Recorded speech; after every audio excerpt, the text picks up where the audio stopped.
నమస్తే, welcome to KK news. నేను Sridevi. AB వెంకటేశ్వరరావుకు posting ఎందుకు ఇచ్చారు? పదవీ విరమణ రోజే ఆయనకు పోస్టింగ్ లభించడం వెనక లాజిక్ ఏమిటి? రాత్రికి రాత్రే సీన్ మారడం వెనక జరిగింది ఏమిటి? ఇప్పుడు ఏపీ పొలిటికల్ సర్కిల్లో ఇదే చర్చ నడుస్తోంది. కేవలం టీడీపీకి సహకరించారని గత 5 ఏళ్లుగా ఏబి వెంకటేశ్వరరావు తీవ్ర వేధింపులకు గురయ్యారు. టీడీపీ ప్రభుత్వ హయాంలో ఇంటెలిజెన్స్ విభాగం ఐజీగా ఆయన పనిచేశారు. అయితే వైసీపీ ఎమ్మెల్యేలు 23 మంది టీడీపీలోకి ఫిరాయించడం వెనుక ఏబి వెంకటేశ్వరరావు హస్తం ఉందన్నది ప్రధాన ఆరోపణ. అందుకే వైసీపీ అధికారంలోకి వచ్చిన మరుక్షణం ఏబి వెంకటేశ్వరరావును వెంటాడడం ప్రారంభించారు. సుప్రీంకోర్టు, హైకోర్టు, చివరకు క్యాట్ ఎన్ని రకాల ఆదేశాలు ఇచ్చినా లూప్ హోల్స్ వెతుక్కుని మరి ఆయనపై సస్పెన్షన్ వేటు కొనసాగించారు.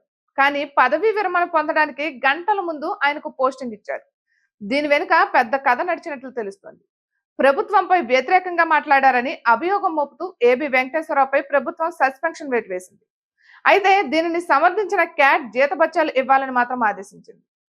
క్యాట్ ఆదేశాలను సవాల్ చేస్తూ రాష్ట్ర ప్రభుత్వం ఒక పిటిషన్ దాఖలు చేసింది. దీనిపై వాదనలు పూర్తయ్యాయి. తీర్పు రిజర్వ్ లో ఉంది. అయితే సరిగ్గా ఏబి వెంకటేశ్వరరావు పదవీ విరమణ చేస్తారనగా అదే రోజు కోర్టు రాష్ట్ర ప్రభుత్వం దాఖలు చేసిన పిటిషన్ ను హైకోర్టు కొట్టేసింది. ఆయనకు పోస్టింగ్ ఇవ్వద్దని ఎటువంటి ఆదేశాలు ఇవ్వలేదు.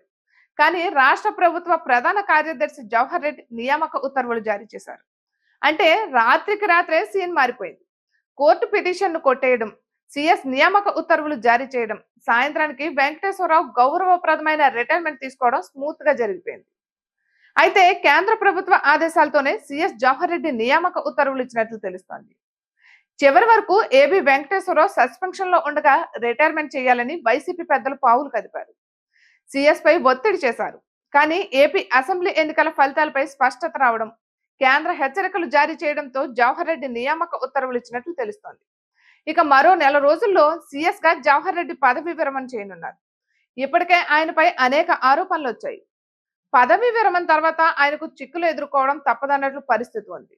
ఈ తరుణంలో ఏబి వెంకటేశ్వరరావు విషయంలో అపవాదం మూట కట్టుకోవడం భావ్యం కాదని సిఎస్ జవహర్ రెడ్డి ఒక నిర్ణయానికి వచ్చినట్లు తెలుస్తోంది.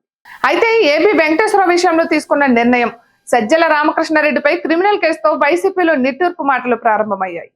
అయితే ఏబి వెంకటేశ్వరరావు విజయ గర్వంతోనే పదవి విరమణ చేశారు. ఇది జగన్ కు చెంపపెట్టే. ఇక ఇటువంటి మరెన్నో వీడియోస్ కోసం కేకే న్యూస్ తెలుగు ఛానల్ ని సబ్స్క్రైబ్ చేసుకోండి.